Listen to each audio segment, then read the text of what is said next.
Alright guys, we are back in my garage for another video, and today we are going to be talking about the new dynamic Autowerks turbo that they just announced is coming to the market.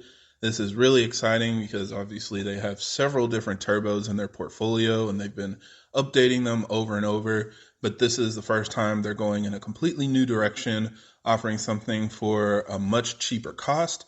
And even though it has less power potential than some of their other turbos, I think it's a really worthwhile upgrade that probably meets the needs for most people. So in this video, we're just going to take a look at the turbo and talk about some of the details that we know, and hopefully you guys find this video useful.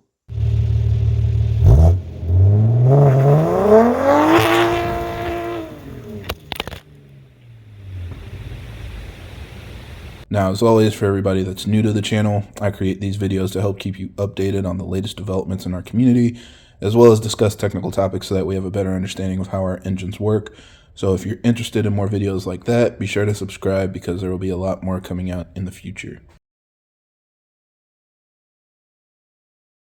So for those of you that have been in the B58 game for a while, back in like 2017, you probably will remember that we used to have stage 1 and stage 2 hybrid turbos.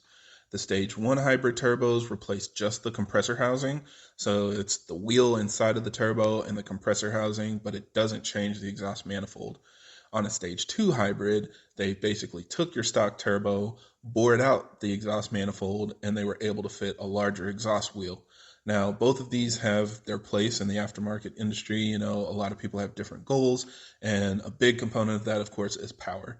The stage 2 turbo can support a lot more power because it has that bigger exhaust wheel. It's able to move the power band a little bit higher up in the RPM, so it'll make more peak power, and the power won't drop off as you get towards redline. But a stage 1 turbo still has a nice advantage because even though it doesn't make as much power as a stage 2 hybrid, it's still going to have that quick spool that you're associating with the stock turbo since it's fitting a smaller wheel in the stock exhaust manifold. So the only thing it upgrades is the compressor side, and that will allow you to make more power at less boost, but you'll still have a quick spooling turbo that'll have good driving manners when you're driving around town and things like that. And of course, it's cheaper as well. So we've got a couple of those. We used to have a pure stage 1, but that's not really available anymore. And we also have the Vargas Game Changer, but now we're also getting a new option from Dynamic Autowerks. And this is called the Hypercore, and you can kind of see how it looks. Again, it is the compressor housing and the actual turbo wheel, and you're going to uninstall your stock turbo, take the stock compressor housing and the stock wheel out, and then install this turbo into your OEM manifold. Yeah, I guess some people think that you can just pull the turbo out while it's installed on the car, but you are still going to need to remove the turbo and then swap the parts over. But from that aspect, it just bolts right in, so you don't need to modify it, bore it out, or anything like that. It'll simply clamp on with the stock V-band, and you can even mount it to your stock intake, downpipe, charge pipe, and have a complete sleeper setup. Now, the good news is this turbo does support more power than the stock turbo. It's rated for 500 to 600 horsepower.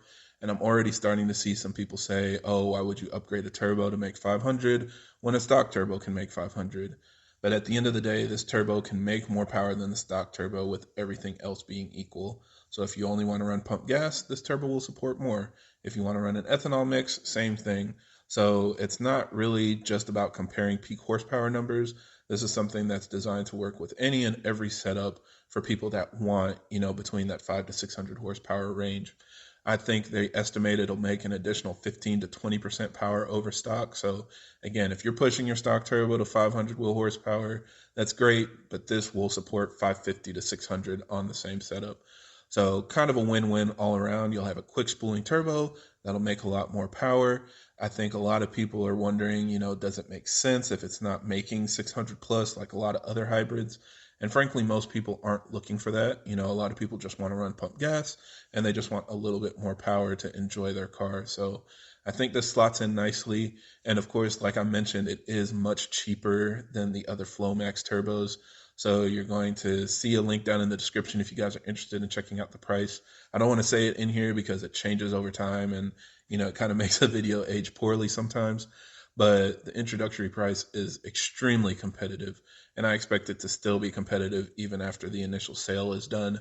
it's less than half the price of a Flowmax. So again, for people that want, less than 600 horsepower, you don't want to do more than max out your TU pump, or, you want to just run a simple DI only setup. You don't want to worry about upgrading your transmission or running port injection and stuff like that. This is a really good option to have. As always, we're going to have to wait and see. We're still waiting on some data.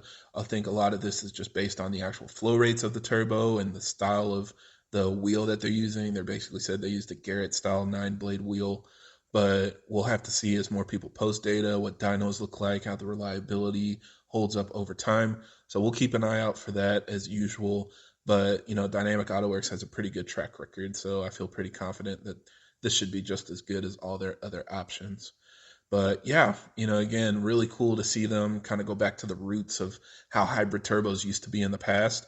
It should be something simple that looks like stock from the outside, fits all the stock hardware, stock downpipe, charge pipe, intake, but you're able to make more power. It just is a more efficient stock turbo. That's kind of a good way to think about it. And yeah, I think that's pretty much it for this video. So thank you guys for watching, and I hope this helps. And if you have any other questions or comments, leave them down below.